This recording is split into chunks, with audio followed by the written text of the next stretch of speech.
यीशु मसीह के खूबसूरत नाम में आप सबों की सलामती हो। आप सबों की सलामती हो। खुदाओं की शुक्रगुजारी करते हैं। आज फिर से बाइबल स्कूल में आपको वेलकम करते हैं। आज भी मैं ऐन मुमकिन है कि सिर्फ दो ही बातें आपके सामने रखूं, और जो हवाला जात अभी बताऊंगा ये आपने सारे पूरे हफ्ते में पढ़ना है। आइए हवाला जात लिखिए, पैदाइश की किताब 41 नंबर बाब, क्योंकि 40 तक तो हमने इसको पढ़ा है। 41 नंबर बाब उसकी पहली आयत से लेकर 44 बाब की 17 आयत तक, 44 41 नंबर बाब से उसकी पहली आयत से लेकर 44 बाब की 17 आयत तक है। और इसके साथ दूसरा जो रेफरेंस है वो पहला सलातीन 3 बाब की 15 आयत से शुरू होता है। पहला सलातीन 3 बाब और उसकी 15 आयत से चौथे बाब की पहली आयत तक है। और इसके साथ तीसरा हवाला लूका की इंजील 4 बाब और उसकी 16 आयत से लेकर 31वीं आयत तक है। और नए अहदनामा में से मत्ती की इंजील के अंदर से 27वां बाब 15 आयत से लेकर 46वीं आयत तक है। मत्ती की इंजील 27 बाब और उसकी 15 से 46 आयत तक। ये 4 हवाले आपने इनको बार बार पढ़ना है पूरे हफ्ते में। 8 दिन आपके पास है। तो कुछ जो बातें, मेन बातें जो इसका थीम है वो मैं आप तक पहुंचा देता हूं। इसमें एक बड़ी खास बात जो है वो खुदा के रूह के बारे में है, खुदा के रूह के तल्लुक से। इन सारे हवाला जात को जो जोड़ने वाली है वो खुदा के रूह की बात है। नंबर 2 पर आज के इस पैगाम में आपके सामने कुछ हैरान कुन बातें भी आएंगी। आपके सामने कुछ हैरान करने वाली बातें आएंगी। शायद आपको झटका भी लग सकता है। अगर आप झटका महसूस करें तो झटका लग सकता है। आपका सोचने का अंदाज थोड़ा फर्क हो सकता है। इस आज की बाइबल स्टडी के अंदर कुछ बातें हैरानकुन हो सकती हैं, हिलाने वाली हो सकती हैं। जैसे जैसे मुझे आप पूरे टाइम में मौका मिला मैं उन चीजों को आपके सामने रखूंगा। आइए पहली आयत से पढ़ेंगे। पैदाइश की किताब 41वां बाब और उसकी पहली आयत से। होशियार होकर बैठना है, एक्टिव होकर बैठना है, चीजों को खुद से आपने पकड़ना है जी। 41वां बाब और उसकी पहली आयत को कोई भी बुलंद आवाज से पढ़ सकता है। खुदावन के जिंदगी बख्श कलाम में यूं मरहूम है।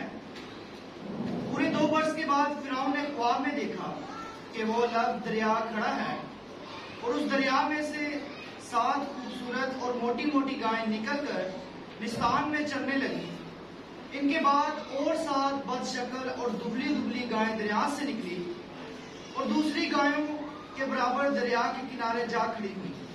और ये बदशक्ल और दुबली दुबली गायें उन 7 खूबसूरत और मोटी मोटी गायों को खा गई। तब फिरौन जाग उठा और वो फिर सो गया और उसने दूसरा ख्वाब देखा कि एक ठंडी में अनाज की 7 मोटी और अच्छी अच्छी बालें निकली।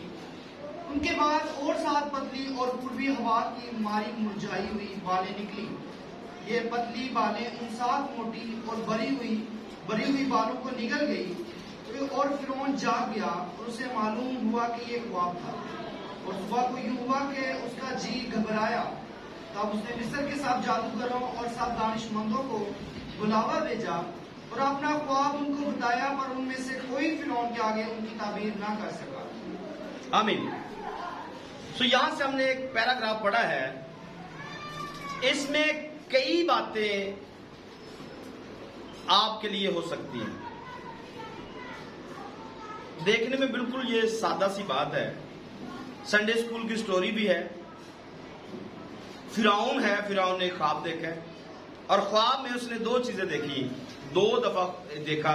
इसको आगे जाकर हमने इसको पढ़ना भी है, सीखना भी है, या हमें पता भी है कि यूसुफ आएगा और यूसुफ इनकी ताबीर बताएगा और ये बताएगा कि ये प्रॉब्लम क्या है।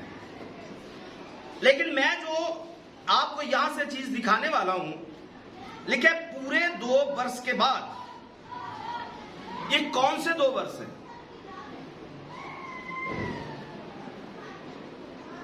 ये कौन से 2 वर्ष हैं?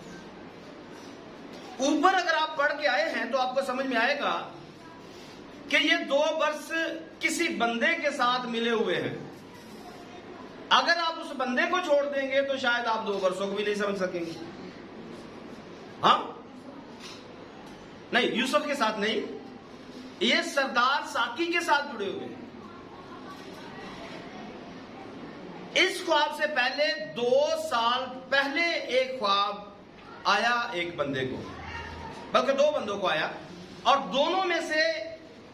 दोनों को जब ख्वाब आया तो एक शख्स जिसका नाम यूसुफ है वो कैद खाना के अंदर था, और कैद खाना में जब इनको ख्वाब आता है ये डरे हुए, इनको कोई भी समझाने वाला नहीं था कि इस ख्वाब का मतलब क्या है, और ये किसी से डिस्कस भी नहीं कर पा रहे। लेकिन यूसुफ इनके लिए पहले से वहां पर मौजूद था। यूसुफ इनके लिए, आप थोड़ा बहुत बोलेंगे तो आपके लिए भी अच्छा लगेगा, मुझे भी अच्छा लगेगा। यूसुफ इनके लिए पहले से मौजूद था। इनको ख्वाब कब आएंगे, ये सरदार के मतलब बादशाह का साकी होगा या नानपुज होगा, ये यूसुफ शायद नहीं जानता था। लेकिन यूसुफ को पहले इनसे पहले वहां पर भेजा गया खुदा के काम करने के तरीकों को समझने। खुदा कैसे काम करता है, इसके पीछे यूसुफ को यहां पर पहुंचाने के लिए, यूसुफ के भाइयों को तो हमने पढ़ा ही पढ़ा है कि यूसुफ हमसे पहले वहां पर पहुंचा। ये यूसुफ कहता है कि खुदा ने मुझे आपसे पहले यहां पर भेजा है। लेकिन कैद खाना में भी एक औरत थी जिसकी वजह से उसको कैद खाना में भेजा गया। यूसुफ को कैद खाना में भेजने के लिए एक औरत का इस्तेमाल किया गया, लेकिन शायद औरत इस बात से वाकिफ नहीं थी कि मेरा ऐसा करने से ये कहां तक पहुंच जाएगा। ऐसा करने से यूसुफ कहां तक पहुंचेगा शायद ये औरत जानती नहीं थी, लेकिन इसके साथ बदी करने के लिए ये तुली हुई थी। पहली चीज को समझिए आज के इस पैगाम में, अगर कोई हमारे साथ बदी करने पर तुला हुआ है, अगर कोई हमारे साथ बदी करने पर, उसे करने दीजिए। उसे क्यों?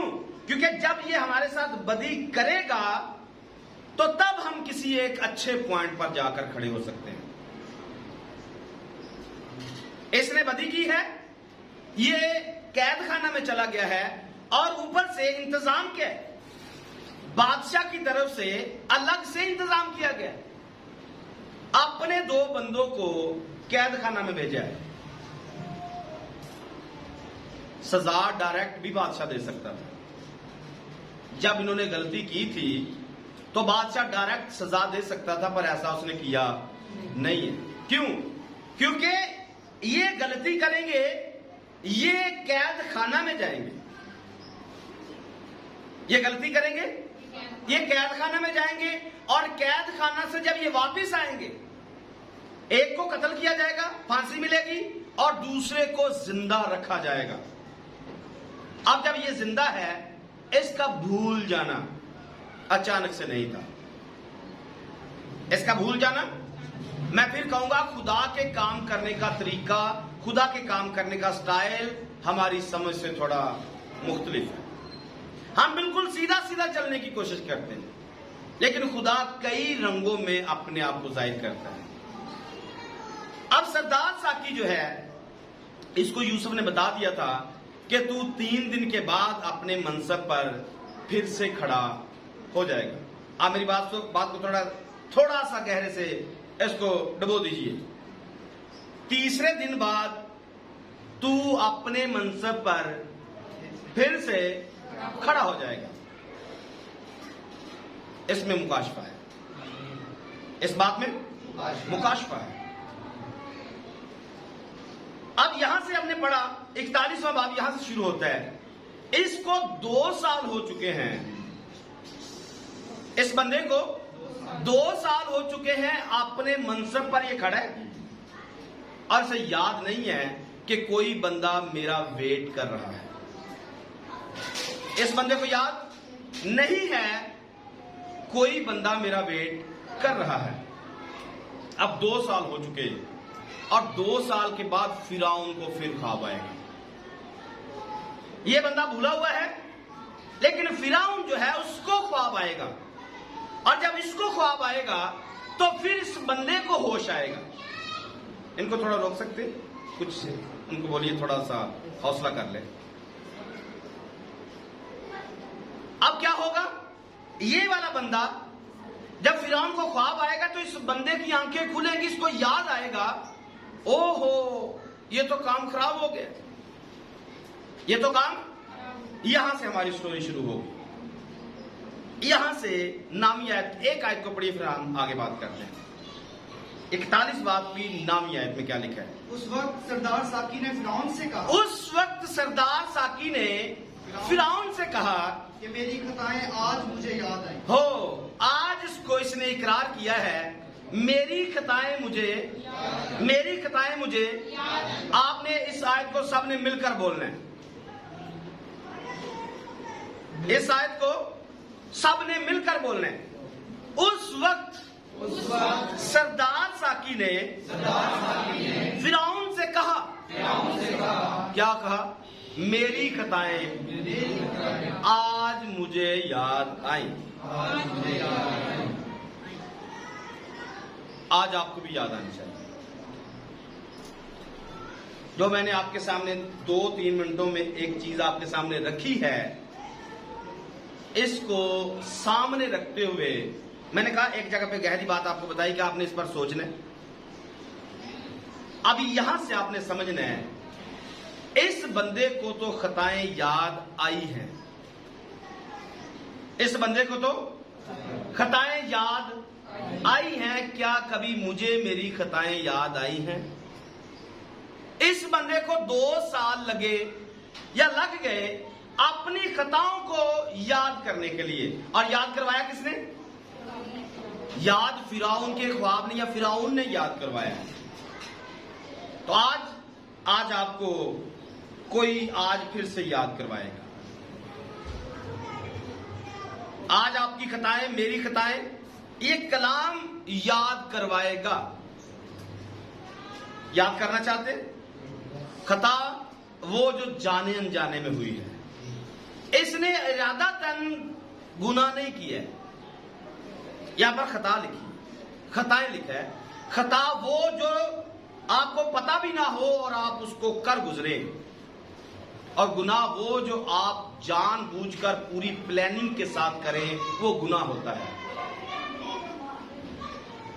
गुनाह जो हम प्लानिंग करके करते हैं, जानते हुए, सब कुछ जानते हुए जब हम करते हैं, उसको गुनाह कहा जाता है। और जाने अनजाने में जो हो जाता है उसको हम खता कहते हैं। ये बंदा कहता है मुझे मेरी खताएं याद आई हैं, कि मैंने खता की कि उस बंदे ने मुझे बोला हुआ था कि जब तू अपने मनसब पर खड़ा हो तो मुझे याद करना। लेकिन इसको याद अभी आया कि वो हो, वहां पर तो एक बहुत बड़ा काम हुआ था, मुझे याद। आपको लगता है ये मतलब प्रस्त आदमी है? लगता है या नहीं? थोड़ा सा बोलिए। अपना जब इसको मतलब था तब तो ये उसकी बात सुन रहा था, और जब अच्छी खबर दी, ये अपने मनसब पे आकर खड़ा हो गया तो उसको भूल गया। क्या ये भूलने वाली बात थी? बोल दीजिए, क्या ये भूलने वाली बात थी? एड्रेस आप बता सकते? नहीं बता सकते?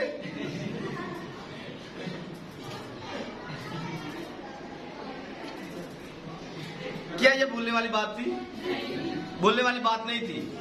इसको तो अगले दिन ही समझ आना चाहिए था कि इसने जो बताया था वो पूरा हो गया, और आते ही बादशाह को ये ऑर्डर करता, या ऑर्डर नहीं, सॉरी गलत हो रहा है, ऑर्डर नहीं, बता देता कि मुझे फलां बंदे ने जब पहला जाम पिलाया था बादशाह को, तभी बता देता कि बादशाह सलामत, वहां पर एक बंदा पड़ा हुआ है तेरे कैद खाना के अंदर। लेकिन ऐसा इसने किया नहीं। वक्त गुजरा। अब मैं आपको यहां से दिखाता हूं, वक्त गुजरा कितना 2 साल, 3 साल क्यों नहीं? 4 साल क्यों नहीं, 5 क्यों नहीं, इसको 6 महीने बाद याद क्यों नहीं आया? 2 साल ही क्यों? 2 साल ही समझिए क्यों? 3 साल क्यों नहीं, 2.5 साल क्यों नहीं, 1 साल क्यों नहीं, 6 महीने क्यों नहीं? 2 साल लिखा हुआ है। और 2 साल के बाद हुआ क्या है? एक दरिया है जो लबालब भरा हुआ है। पूरे 2 वर्ष के बाद फिरौन ने ख्वाब में देखा कि वो लबे दरिया खड़ा है। एक दरिया है जो ऊपर तक बह रहा है। एक दरिया जो ऊपर तक बोलिए, एक दरिया है जो ऊपर तक बह रहा है। अभी शायद आप समझ नहीं पाएंगे, कुछ और ट्रिक इस्तेमाल करते हैं। थोड़ा सा आगे बढ़े, 40 आयत को पढ़िए जी, 41 बाब की 40 आयत को थोड़ा सा यहां से कुछ निकालते फिर बात करते हैं। सो तू मेरे घर का मुख्तार होगा, मेरे घर का मुख्तार होगा, और मेरी सारी राया तेरे हुक्म पर चलेगी। मेरी राया तेरे हुक्म पर चलेगी। कौन कह रहे हैं? आगे थोड़ा सा पढ़िए, पढ़ दीजिए। और तख्त का मालिक होने के बात से ये फिरौन बात कर रहा है कि लिखा है कि मेरे घर का मुख्तार होगा और मेरी सारी राया तेरे हुक्म पर चलेगी। और आगे लिखा है फक्त तख्त का मालिक होने के सबब से मैं बुजुर्ग तर हूंगा। तख्त जो है उसकी वजह से मैं पीछे बुजुर्ग तर हूं। आगे, और फिरौन ने यूसुफ से कहा कि देख मैं तुझे सारे मुल्क मिस्र का हुक्म देख मैं तुझे सारे मुल्क मिस्र का हाकिम बनाता हूं। और फिरौन ने अपनी अंगुष्ठी अपने हाथ से निकाल अपनी अंगुष्ठी यानी कि अंगूठी जो है जिसके साथ स्टैंप करता था, मोहर करता था कि जो यूसुफ कह देगा ये फाइनल है। यानी कि पूरा इख्तियार जो था वो यूसुफ को दे दिया। आगे, यूसुफ के हाथ में पहना दी जी, और उसे बारीक कतान के लिबास में बारीक कतान के लिबास में आरास्ता करवा के सोने का तौक उसके गले में पहनाया। आप इसको हिकमत की किताब में पढ़ सकते हैं, सोने के तौक को जान सकते हैं कि कौन सा तौक है। आगे, और उसने उसे अपने दूसरे रथ में सवार करा के उसके आगे ये मुनादी करवा दी कि घुटने टेको। क्या करो, क्या करने? घुटने टेको। यूसुफ के आगे घुटने टेको। और उसने उसे सारे मुल्क मिस्र का हाकिम बना दिया। सारे मुल्क मिस्र का उसको हाकिम बना दिया। पढ़िए आगे। और फिरौन ने यूसुफ से कहा मैं फिरौन। गौर से सुनने, यूसुफ से क्या कहा? मैं फिरौन हूं और तेरे हुक्म के बगैर कोई आदमी इस सारे मुल्क मिस्र में अपना तेरे हुक्म के बगैर सारे मुल्क मिस्र में अपना हाथ या पांव हिलाने ना पाए। हाथ पांव नहीं हिला पाएगा। जो तू कहेगा वही होगा। जो तू कहेगा। क्यों? क्योंकि अंगूठी जो है वो हाथ में है और गले का तौक जो है गले के अंदर है। रथ पर बैठा हुआ है, मुनादी चल रही है, हर घुटना यूसुफ के आगे झुकेगा। मैंने कहा था मैं आपको कुछ झटके वाली बता सकता हूं बात। यूसुफ को अभी तक हमने ये समझा कि ये यीशु है। यूसुफ को यही समझा, ऐसा ये नहीं। अभी तक हमने यूसुफ को यही समझा, यही समझाया लोगों को, और ऐसा है भी। आप पैदाइश की किताब 49 बाब में जब पहुंचेंगे तो वहां पर आपको ब्लेसिंग भी नजर आएगी इसी मसाया के हिसाब से। यीशु मसीह के बारे में यहूदा को भी ब्लेसिंग दी जाएगी और यूसुफ को भी ब्लेसिंग दी जाएगी। यहूदा में से एक फर्क मसाया आएगा और यूसुफ में से एक फर्क मसाया आएगा। पढ़ना चाहते पढ़ लीजिए 49 बाब को देखिए। बातें तो फिर आगे है, लेकिन 10वीं आयत को पढ़िए जरा जल्दी से। 49 की 10। यहूदा से सल्तनत नहीं छूटेगी और ना उसकी नस्ल से हुकूमत का आसा मौकूफ होगा जब तक शिलो ना आए और कौमें उसकी मती होंगी। आमीन। आगे बढ़िए 22वीं आयत को। यूसुफ एक फलदार पौधा, यूसुफ एक फलदार पौधा है, ऐसा फलदार पौधा ऐसा फलदार पौधा जो पानी के चश्मे के पास लगा हुआ हो, और उसकी शाखें देवदार पर फैली गई। आगे तीर अंदाजों ने उसे बहुत छेड़ा, मारा और सताया है, लेकिन उसकी कमान मजबूत रही, और उसके हाथों और बाजुओं ने जी यकूब के कादिर के हाथ से कुव्वत पाई। वहीं से वो चुपान उठा, जो इस्राएल की चट्टान, वहीं से वो चुपान उठा है जो इस्राएल की यहूदा से भी एक शिलो निकल रहा है, कौमें उसके मती होने वाली। यूसुफ से भी एक चुपान आने वाला है। क्या दो मसाया आने वाले? क्या दो मसीह आने वाले? नहीं, एक ही मसीह आने वाला है। एक मसीह होगा जो पहली उसकी आमद है वो यूसुफ की तरह आमद होगी। इसको सफरी मसाया कहा जाता है। और नंबर 2 पर जो दूसरा मसाया है, दूसरा मसीह है, वो यहूदा के कबीले से आएगा, और ये यीशु मसीह की दूसरी आमद है। पहली आमद में वो यूसुफ की तरह दिखेगा और दूसरी आमद में वो दाऊद की तरह दिखेगा। ये फर्क है। मसीह एक है लेकिन उसकी आमदें दो हैं। पहली आमद में वो यूसुफ की तरह, दूसरी आमद में वो दाऊद की तरह होगा। अभी वापस आइए बात के ऊपर। हमने समझा ये यूसुफ है, हमने समझा यीशु यूसुफ की तस्वीर है। तो यूसुफ के पीछे बैठा कौन हुआ है?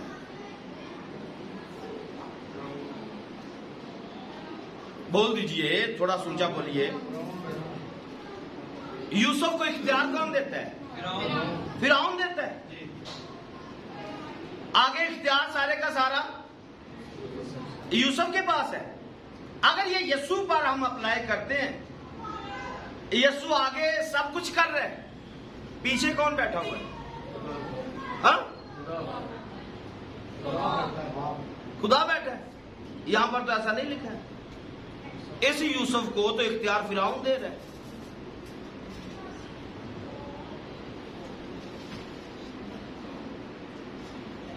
और फिरौन को हम कहते हैं ये शैतान है। मिस्र को हम कहते हैं ये गुनाह की अलामत है। हमारी तो सारी बाइबल पुठी हो रही है। फिरौन खुद को खुदा कहता है। आमीन, वेरी गुड। फिरौन खुद को खुदा कहता है, लेकिन हम उसको इब्लीस कहते हैं। मैंने कहा था कुछ झटके देने वाली बातें आ सकती हैं, आपने समझना है। ये बाइबल के अंदर ही लिखा हुआ है, बाइबल से हम समझने की कोशिश कर रहे हैं।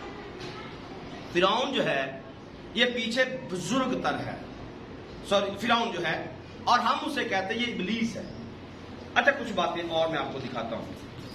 आइए मेरे साथ देखिए, मुकाशवा की किताब याद हम आप निकालिए और उसके 8वें अंक को पढ़िए।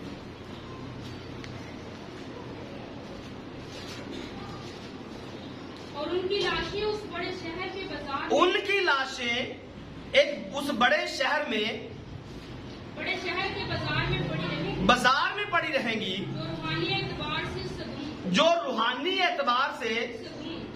एतबार से क्या है? सदूम है। रूहानी एतबार से सदूम है और मिस्र कहलाता। किसकी बात चल रही है? ये यरूशलेम की बात चल रही है। मुकाशवा की किताब में यरूशलेम को मिस्र कहा जा रहा है। हमने मिस्र के खिलाफ बहुत मुनादी की है। मिस्र को हमने गुनाह की अलामत करार दी है। मिस्र को हमने आग की भट्टी या लोहे की भट्टी करार दी है, जो कि है। लेकिन यहां पर तो बाइबल किसी और अंदाज में बात कर रही है। यरूशलेम को मिस्र करार दिया जा रहा है। वापस पढ़िए, याद में आपकी 8वीं आयत को पढ़ दीजिए दोबारा से। और उनकी लाशें उस बड़े शहर के बाजार में पड़ी। ये उनकी लाशें किसकी हैं? ये 2 गवाहों की बात चल रही है। 2 गवाहों की लाशें उस बड़े शहर में पड़ी रहेंगी, जो रूहानी एतबार से सदूम और मिस्र कहलाता है, जहां उनका खुदावंद भी मसलूब हुआ। ये बात आपको कंफर्म करेगी। मैं यरूशलेम की बात जो कर रहा हूं यहां पर लिखा हुआ है कि जहां उनका खुदावंद मसलूब हुआ था। तो खुदावंद कहां पर मसलूब हुआ? कहां पर? थोड़ा ऊंचा बोल दीजिए, कोई प्रॉब्लम तो नहीं है, ये इतना मुश्किल भी बात नहीं है। खुदावंद कहां पर मसलूब हुआ है? तो यरूशलेम को यहां पर क्या बताया जा रहा है? रूहानी एतबार से ये मिस्र है। रूहानी एतबार से अभी खुदा का एक और पलटा दिखाता हूं। खुदा कैसे एक और पलटा लगाएगा, ये सारी किताब में देखिए 19वां बाब उसकी 16 से पढ़ना है।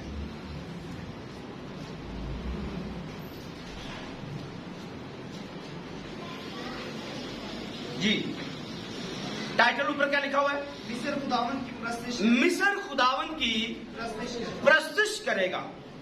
उस वक्त रब्बुल फ़ाज के हाथ चलाने से उस वक्त रब्बुल फ़ाज के हाथ चलाने से जो मिस्र पर चलाएगा, मिस्री औरतों की मानिंद हो जाए। मिस्री कैसे हो जाएंगे?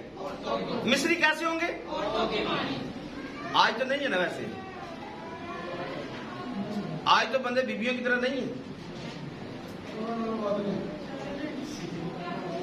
पादरी साहब ने बात आगे ले गए, उनसे बढ़कर है। जी हाँ, बीबी आराम में, बंदा भाई लगा हुआ है, मशीन भी लगाता है।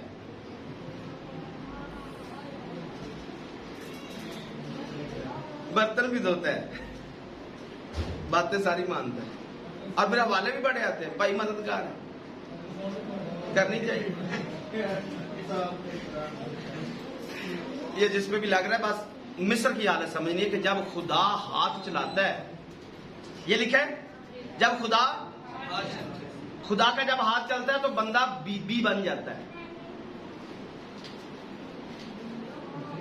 इसका मतलब है खुदा का हाथ चल गया।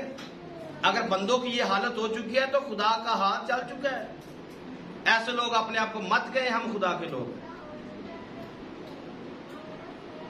ये मिस्र की हालत है। मैंने तो आपको सिर्फ एक कहा था, झटका लग सकता है किसी जगह पे भी। हांडी मजे की बनाता है। कई तो कहते चाह गोड़ाली बड़ी मजे की बनाते, आज फिर तो कोई बनवाओ। तो यहां पर क्या लिखा है? मिस्र, दोबारा से पढ़िए। इशारा किसी की तरफ भी नहीं है मेरे भाई, कलाम सुनो। उस वक्त रब्बुल फ़ाज के हाथ चलाने से, उस वक्त रब्बुल फ़ाज के हाथ चलाने से जो मिस्र पर चलाएगा, मिस्री औरतों की मानिंद हो। मिस्री कैसे होंगे जी? मिस्री औरतों की मानिंद होंगे, और हैबत ज़दा और हिरासा होंगे, हैरान भी होंगे, परेशान भी होंगे। तब यहूदा का मुल्क मिस्र के लिए दहशतनाक होगा। तब यहूदा का मुल्क जो है मिस्र के लिए दहशतनाक होगा। हर एक जिससे उसका जिक्र हो खौफ खाएगा। उस इरादा के सबब से जो रब्बुल फ़ाज ने उनके खिलाफ कर रखा है। आगे, उस रोज मुल्क मिस्र में 5 शहर होंगे। उस वक्त मुल्क मिस्र में 5 शहर होंगे जो कनानी जुबान बोलेंगे, और रब्बुल फ़ाज की कसम खाएंगे जी। और उनमें से एक का नाम शहर आफ्ताब होगा। मिस्र के अंदर एक शहर का नाम आफ्ताब रखा जाएगा। आगे, उस वक्त मुल्क मिस्र के वस्त में खुदावन का एक मज़बा और उसकी सरहद पर खुदावन का एक सतून होगा। क्या होगा? मिस्र के दरमियान में खुदावन का एक मज़बा होगा, उसकी सरहद पर खुदावन का एक सतून होगा, और वो मुल्क मिस्र में रब्बुल फ़ाज के लिए निशान और गवाह होगा। क्या होगा? ये मिस्र के अंदर गवाही दे रहा होगा जी। इसलिए कि वो सितमगरों के जुल्म से खुदावन से फरियाद करेंगे, और वो उनके लिए रिहाई देने वाला और हामी भेजेगा, और वो उनको रिहाई देगा। और खुदावंद अपने आप को मिस्रियों पर जाहिर करेगा। खुदावन क्या करेगा? अपने आप को मिस्रियों पर जाहिर कर देगा, और उस वक्त ये अपने भाइयों पर भी जाहिर होने वाला है। जैसे यूसुफ अपने भाइयों पर जाहिर होगा, खुदावंद यस्सु भी अपने इस्राएली भाइयों पर जाहिर होगा। और यहां पर बताया जा रहा है कि खुदा मिस्र पर भी जाहिर होगा। आगे, और उस वक्त मिस्री खुदावंद को पहचानेंगे, खुदावंद को ये मिस्री पहचानेंगे, और ज़बीहे और हदिये गुजरानेंगे। हाँ, वो खुदावंद के लिए मन्नत मानेंगे, और अदा करेंगे। और खुदावन मिस्रियों को मारेगा, खुदावन क्या करेगा? मिस्रियों को मारेगा, मारेगा और शिफा बख्शेगा। मारेगा शिफा बख्शेगा। और वो खुदावन की तरफ रजू होंगे, लाएंगे, और वो उनकी दुआ सुनेगा, और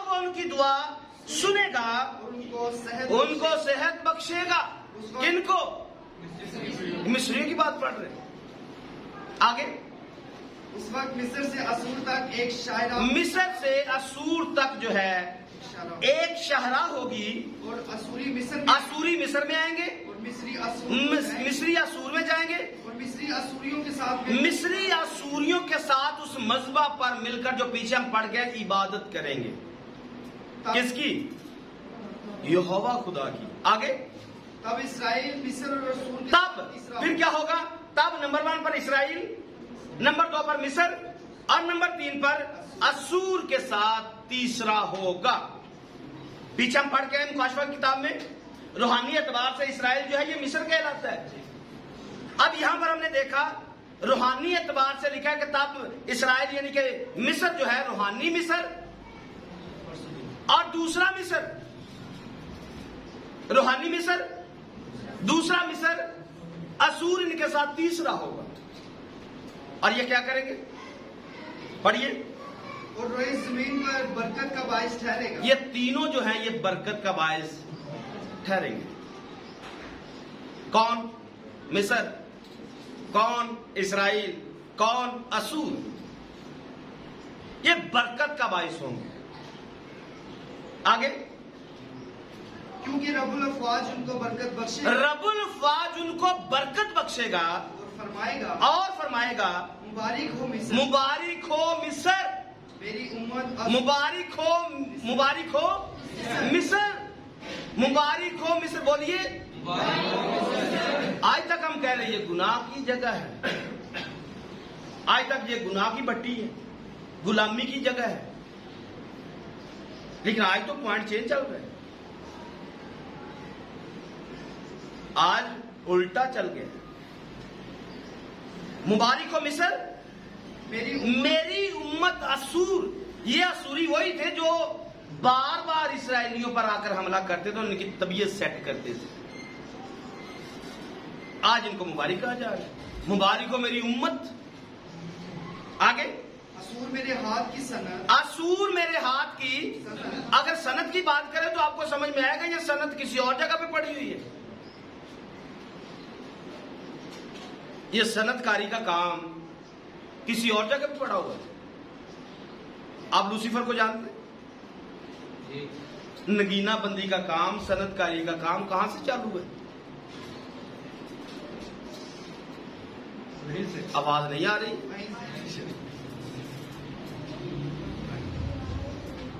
बोलिए ना, थोड़ा सा तो बोलिए, मेरा साथ दीजिए। मैंने शुरू में क्या दिया था, कुछ झटका लगने वाली बातें हो सकती हैं, झटके लग सकते हैं। तो यहां पर यह सनतकारी का काम वहां से स्टार्ट है। और यहां पर बताया मुबारक हो मिस्र मेरी उम्मत, असूर मेरे हाथ की सनत, और इसराइल मेरी। यहां पर तो तीनों इकट्ठे कर दिए गए। अब यहां से सोचिए, यूसुफ उसको इख्तियार मिला हुआ है, पीछे कौन बैठा हुआ है? फिरौन बैठा हुआ है। फिरौन अपने आप को खुदा दिखाता है। अच्छा, ये स्टोरी चलती रहेगी काफी, मतलब आगे 2 क्लासें अभी और चलनी है इसी मिस्र को, इसी यूसुफ को लेकर, और फिर 2 क्लासों के बाद ये पैदाइश की किताब कंप्लीट हो जाएगी। फिर कहूंगा आज इन हवाला जात को बार बार पढ़िए, जो बताए गए हैं इनमें बहुत ज्यादा मटेरियल मौजूद है। वापिस आ जाइए, मैं किसी पॉइंट पर आपको खड़ा करके कुछ और बातें आपके सामने रखता हूं। वापिस अपनी आयत को पढ़िए जी, यहां से हमने स्टार्ट लिया है 9वीं आयत को। उस वक्त सरदार साकी ने फिरौन से कहा, मेरी खताएं आज मुझे याद आई। अब यहां से समझिए, 2 साल हो चुके हैं। कितने साल? दरिया कैसा चल रहा है? दरिया कैसा है? अच्छा, आपको याद है मैंने बताया था हम खाक में से लौट आए हैं।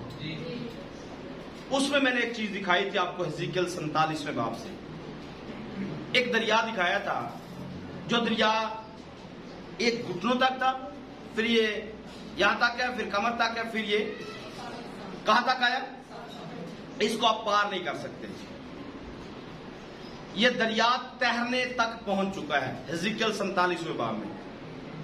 और तब मैंने ये बात कही थी कि आपको पैदाइश की किताब की पहले बाब में ही आपको ये नजर आता है कि तू इंसान मतलब खाक और खाक में लौट आएगा। आगे 65 किताबें किस लिए रखी हुई है? क्या आपको 65 किताबों में कुछ नजर नहीं आता है? आप सारी जिंदगी लोगों को सिखाते रहते हो हम शरीयत के पाबंद नहीं है, और फिर जब मर जाता है फिर आप इसी शरीयत के हवाले कर देते हो, चलो भाई आप खाक हो, चलो वापिस खाक में। तो तब उस जगह पे मैंने ये बात ऐड की थी, आप इसको लिंक करके देखिए। एक दरिया है जो लबालब भरा हुआ है, जिसको आप पार नहीं कर सकते। और वो दरिया कौन सा है? वो जिंदगी का दरिया है। वो दरिया आप उसको पार नहीं कर सकते। ये लबालब दरिया भरा हुआ है। और इसमें हमने इस बात को अर्ज किया था कि जो मुझ पर ईमान लाता है मर भी जाए तो भी वो ये वो दरिया है जिसको कोई पार नहीं कर सकता है। खाक वाला कॉन्सेप्ट कहीं नीचे रह जाता है। हम तो उस दरिया के एरिया में पहुंच चुके हैं जिसको आप अबूर नहीं कर सकते। आप मर कर भी जिंदा हो, आप मर कर भी जिंदा हो। तब यहां से इस बात को समझिए, 2 वर्ष हैं और दरिया लबालब भरा हुआ है।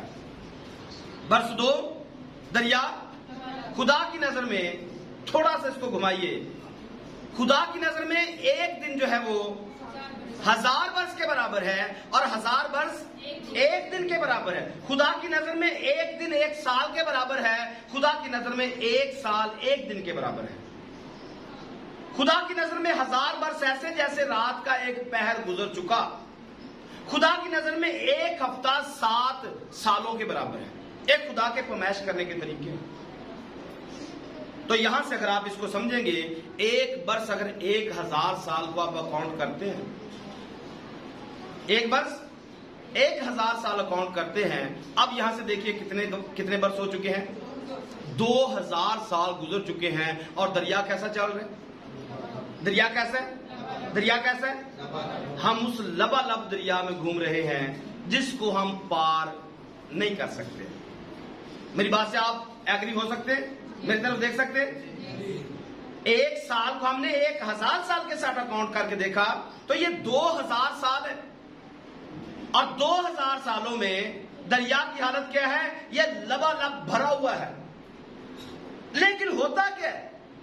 लिखा उस दरिया में से 7 खूबसूरत और मोटी मोटी गायें निकलकर निस्तान में चरने लगी।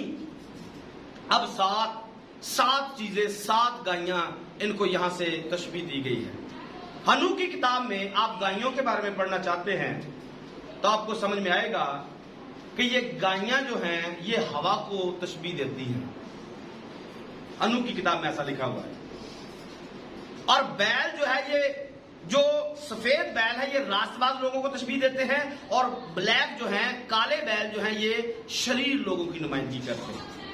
और उसी हनू की किताब में लाल बछिया हवा को कहा गया है।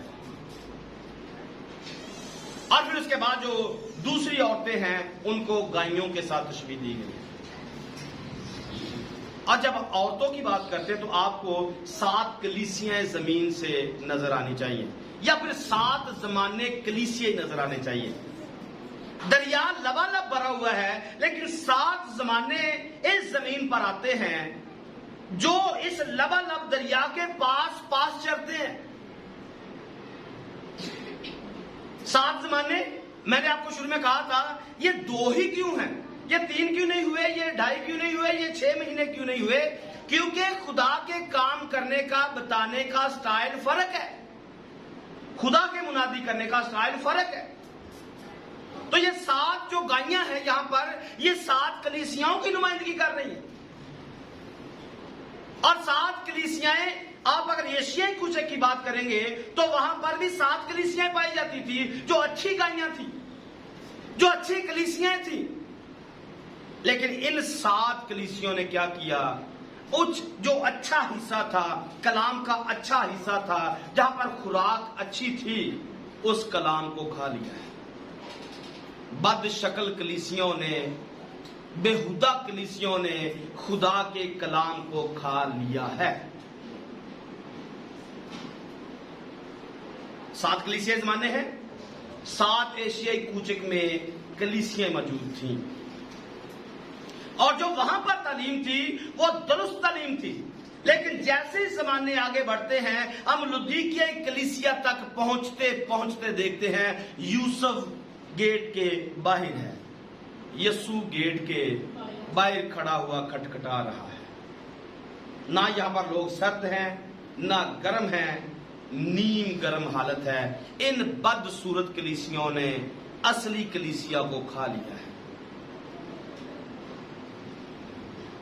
और एक बंदा पीछे, मैंने आपको शुरू में बताया था, एक बंदा पीछे है जिसकी याददाश्त गुम हुई है, जिसकी अगर इसको याद रहता तो शायद फिरौन को ख्वाब भी ना आता।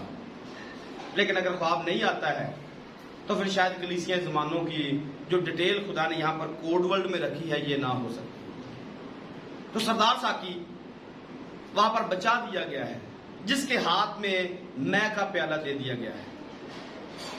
अच्छा, अगर मैं आपको कुछ और दिखाऊं, इस साकी के हाथ में तो एक प्याला मौजूद है, क्या हमारे हाथ में भी कोई प्याला है? Yes no? क्या हमारे हाथ में कोई प्याला है? नए अहद का प्याला शायद आपको याद आ जाए, एक प्याला हमारे हाथ में भी है। एक प्याला इस साकी के हाथ में है जिसको ये याद नहीं है कि मैं कैद में था। एक साकी हम हैं जिनको याद नहीं है कि हम भी कैद में थे। हम भी, ये भी भूल चुका हुआ है कि मैं कैद में था, और कैद में से इसी यूसुफ ने मेरी जिंदगी का ऐलान किया था। इस यूसुफ ने मेरी जिंदगी का ऐलान किया था। और शायद आज की कलीसियाएं भी इस बात को भूल चुकी हैं, हमारे यूसुफ ने, हमारे यीशु ने हमारी जिंदगी का ऐलान किया है। और ऐलान क्या किया? जो इस प्याले में से पीता है, जो इस प्याले में से खाता और पीता है, उसे आखिरी दिन मैं जिंदा करूंगा। तो एक प्याला उसके हाथ में है, एक प्याला हमारे हाथ में भी है। एक निजात का प्याला हमारे हाथ में भी है। एक निजात का प्याला, एक मैं का प्याला, एक लहू का प्याला हमारे हाथ में भी है। उसके पास भी अंगूरों का रस का जाम है, हमारे पास भी अंगूर के रस का जाम मौजूद है। लेकिन शायद वो भूल चुका हुआ है कोई यूसुफ है। शायद वो भूल चुका हुआ है कि कोई यूसुफ है। शायद हम भी भूल चुके हैं कोई यीशु है। वो भूल चुका हुआ है कि मेरी वजह से उसने मेरे लिए ऐलान किया था तुझे जिंदगी मिलेगी। हमें यीशु ने बताया हमें जिंदगी मिलेगी, पर उसने भी यूसुफ को कैद में ही रहने दिया है, हमने भी यीशु को कैद में ही रहने दिया है। शायद आज किसी को अपनी खता याद आए, कोई कह सके सरदार साकी से मुझे मेरी खताएं याद आ रही हैं, मैं यूसुफ को चाहता तो आजाद करवा सकता था। आप भी ऐसा कर सकते हैं। आप यूसुफ को, यीशु को अपनी जिंदगी में, अपने घर में, अपने चर्च में आजाद करवा सकते हैं।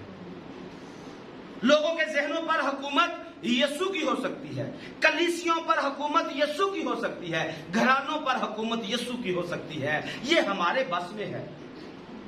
हम चाहें तो यूसुफ को अभी आजाद कर सकते हैं, हम चाहें तो उसे इसको बंद कर सकते हैं। और हमारा यूसुफ पिछले 2000 साल से बंद कैद खाना के अंदर जिंदगी बसर कर रहे हैं, लेकिन शायद आज कलीसियों को नजर नहीं आ रहा कि हमारा यूसुफ कैद में बंद है। हमने यूसुफ को आजाद नहीं होने दिया है, पर इसको तो खताएं याद आई, इसको तो खताएं याद आई हैं और इसने यूसुफ को आजाद करवाया। अगर मैं और आप यीशु को आजाद कर देते हैं तो इसी जमीन के ऊपर, इसी मिस्र के ऊपर, इसी गुनाह वाली जिंदगी के ऊपर आप देखेंगे मेरा और आपका यीशु इस जमीन पर हुकूमत करने वाला बन जाएगा। इस साकी ने इस यीशु को या इस यूसुफ को कैद से छुड़ाया और ये पूरे मिस्र पर हाकिम बन चुका है। हुकूमत किसकी थी? फिरौन की थी। आज हुकूमत किसकी है इस जमीन के ऊपर?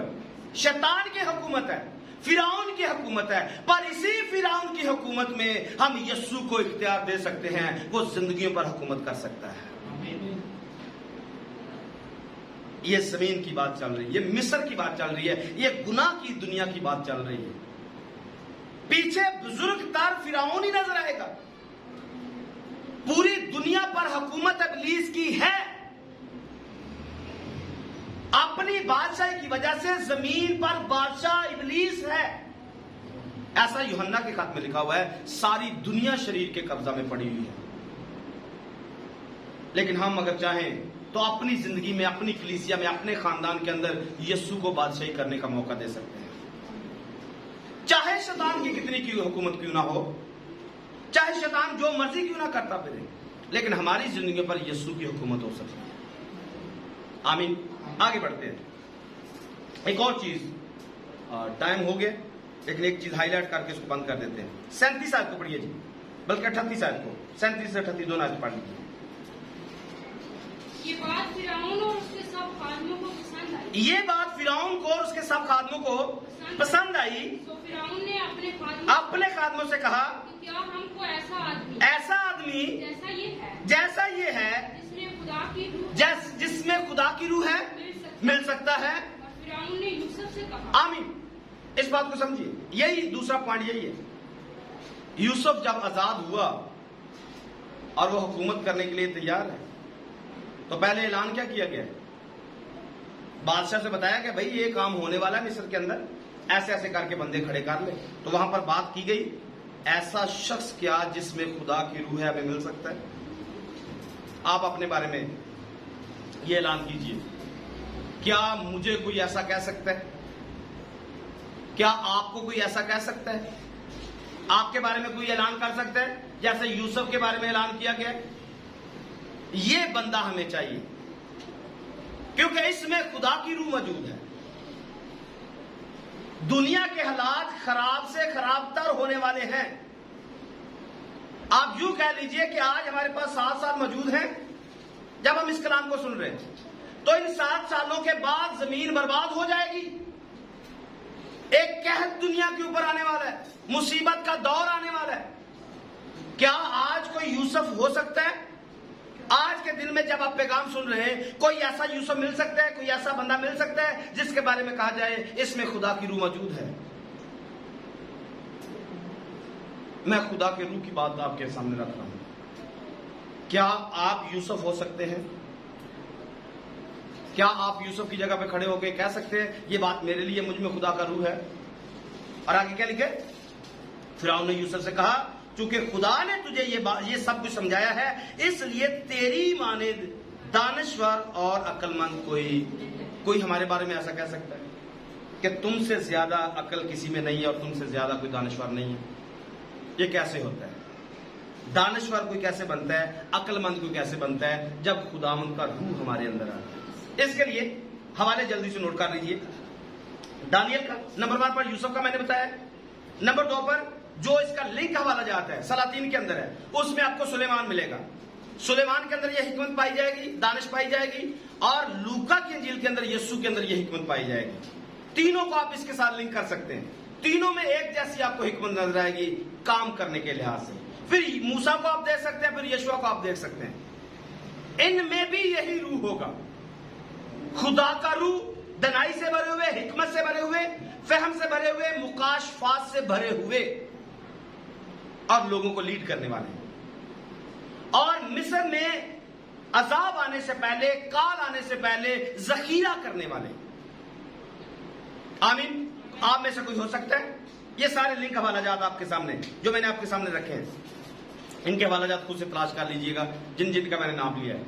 यूसुफ का, यस्सू का, मूसा का, सुलेमान का मैंने आपको बता दिया है। लेकिन एक चीज समझिए इस बात को, पहला करंथियों 3 बाब की 16 आयत है और इसके साथ पहला करंथियों 2 बाब की 16 आयत है। जल्दी से दोनों वाले लिंक कीजिए। पहला करंथियों 3 की 16 और पहला करंथियों 2 की 16।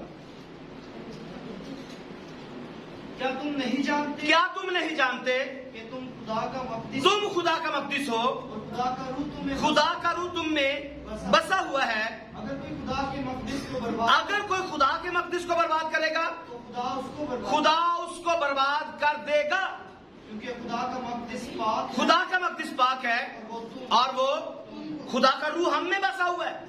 और अगली आयत में क्या लिखा है? अगर कोई खुदा के नहीं, दूसरे ग्रंथियों, पहले ग्रंथियों की 2 की 16 में, खुदावंद की अकल को किसने खुदावंद की अकल को किसने जाने, कि उसको तालीम दे सके। खुदावंद की अकल को किसने जाने कि उसको तालीम दे सके। मगर हम में मसीह की मगर हम में मसीह की बोलिए, हम में मसीह की अकल है। और जो दानिश इसके अंदर है, यूसुफ के अंदर है, जो अकल इसके अंदर है, वो किसकी है?